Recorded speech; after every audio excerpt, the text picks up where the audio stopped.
తెలంగాణ ముఖ్యమంత్రిగా బాధ్యతలు స్వీకరించిన తర్వాత రేవంత్ రెడ్డి తొలి విదేశీ పర్యటనలో ఉన్నారు. రాష్ట్రానికి పెద్ద మొత్తంలో పెట్టుబడుల్ని ఆకర్షించడమే లక్ష్యంగా స్విట్జర్లాండ్లోని దావోస్ వేదికగా జరుగుతున్న వరల్డ్ ఎకనామిక్ ఫోరం సదస్సుకి హాజరయ్యారు.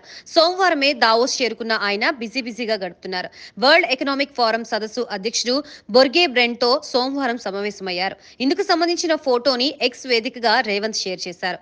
మనుషుల జీవన శైలి పరిస్థితుల్ని మరింత మెరుగ్గా, సుసంపన్నంగా మెరుగుపరిచేందుకు ప్రభుత్వాలు, వాణిజ్య సంస్థలు, ఇతర భాగస్వాములు ఏ విధంగా ఉమ్మడిగా పనిచేయగలవో అనే అంశంపై చర్చించినట్లు రేవంత్ వెల్లడించారు. మరోవైపు ఇథియోపియా డిప్యూటీ ప్రధానమంత్రి డెమెకే హసెన్ ను కూడా కలిసినట్లుగా సీఎం తెలిపారు. ఇందుకు సంబంధించిన ఫోటోల్ని ఆయన పంచుకున్నారు. దావోస్ పర్యటనలో సీఎం రేవంత్ వెంట మంత్రి దుద్దిల్ల శ్రీధర్ బాబు, పలువురు అధికారులు ఉన్నారు. ఆదివారం రాత్రి 7 గంటల సమయంలో రేవంత్ రెడ్డి జ్యూరిచ్ ఎయిర్పోర్ట్ చేరుకున్నారు. జ్యూరిచ్ నుంచి రోడ్డు మార్గంలో దావోస్ కి చేరారు. ఇదిలా ఉంచితే CM Revanth Reddy suit boot ధరించి అందరినీ ఆకర్షించారు.